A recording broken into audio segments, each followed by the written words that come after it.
Hello and welcome to another review for Xbox One Reviews. I'm Daniel Waite and this is brought to you in association with Andrew Edney's Movies, Games and Tech.com. Thanks to Andrew for allowing me to make content for his page, and thanks to the publishers and developers for the code.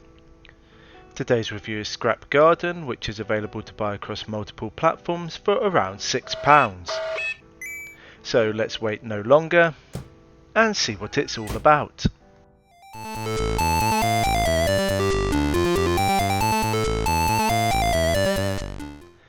The 3D puzzle platform genre is absolutely saturated. To stand out in this market, you have to do something unique and interesting. Collectibles must be plentiful and challenges must push me to my limits. Scrap Garden is another title that tries to penetrate this much loved genre. Does it have what it takes to be different, or will it be forgettable? Developed by Phlasm and published by Chili Dog Interactive, this is a classic 3D puzzle platform title.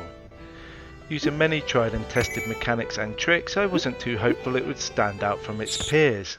You control a bin-like robot who must collect gems, defeat monsters and bosses while saving his fellow robots. This sadly could be the plot of any game in this field, but I have to keep an open mind and remain ever hopeful. You are Canny, a robot that has a solar-powered energy core. The world as you know it has shut down. A dreadful event involving the central power crystal and a dragon causes the end of robot kind. Only Canny and a handful of other machines have survived. Together you must reconnect the 4 power lines, defeat the foul beast and bring energy back to the world. It's a cute story full of interesting characters and humorous moments, but it's old hat. I could have heard this story in any other game and I'd know what to expect. Even though I wasn't captivated by the storyline, this doesn't mean I disliked the gameplay. With a handful of worlds to explore and evil bosses to overcome, there is plenty to keep you busy. You'll face an octopus, gorilla, worm, toad and dragon. None of them poses much of a threat, but it was a nice change from the minor puzzles and collecting of gems. Where Scrap Garden falls down is its basic concept and failure to evolve past it. There are an array of monsters to defeat, yet each follows the same movement and one hit kills them. Overcoming your foes was painfully easy and quickly became tedious. This was followed up with extremely easy puzzles that require no logical thinking to solve. Hitting a combination of buttons or moving blocks from A to B was the extent of the challenge.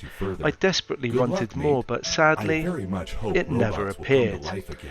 These problems were then compounded by the tiny and basic worlds you explore. They increase in complexity as you progress, but they don't amount to much more than basic jumping mechanics. I hoped that the game would explore its well-laid foundations, but the developers never pushed the game past its comfortable opening setup. Where Scrap Garden should have excelled was its many boss battles. Phlasm had the chance to make a difficult end to each easy level, but they opted for uninspiring battle mechanics and a quick gateway to the next chapter. The simplicity of every element is fantastic for inexperienced players, but for anyone desperate for a challenge, this is somewhat lackluster. I liked the colourful presentation and variety of worlds on offer. The bright imagery was contrasted by the cold grey steel of the shut down robots, and this was a constant reminder of Canny's plight. The variety of NPC robots was interesting, and the developers have invested a lot of time to create some interesting characters. I appreciated the effort and it stood out as one of the strongest elements. However, the ability to understand the depth and jump in between platforms was challenging. This led to many frustrating moments and many profanities expressed. When a game is this simple, it shouldn't be so problematic to traverse the environment. The serious nature of the robot's plight is emphasised in the sombre piano music. This slow-paced soundtrack accompanies much of the action. I loved its calming tones and it suited every level. The sound effects, however, were as expected. The serviceable noises were okay, but I wanted much more. Luckily, the cutscenes between chapters fulfilled this desire. With well-delivered lines and comical undertones, it's a welcome break from the oppressive atmosphere. To match the simplicity of the gameplay, the control system is equally straightforward. With easy-to-master controls and only a few commands to issue, Canny completes each task with ease. This is certainly a title for beginners and is suited to a younger audience.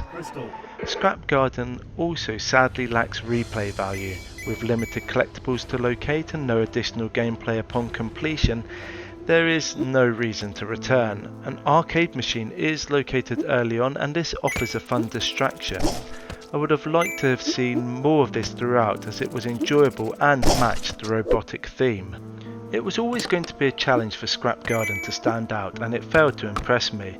With lackluster puzzles, small stages and low difficulty, it never pushed on from its solid foundations. I enjoyed the story, the colourful characters and the audio, but this wasn't enough to make me fall for it, and sadly I can't recommend it. Help Canny to save his fellow robots by going on a simple and short adventure. Kill monsters, solve puzzles and fix the energy crystal. That's it for me today. Thank you for watching and I hope you like what you've seen. If you have, give the video a like, comment below and hit the subscribe button. Until next time, keep gaming.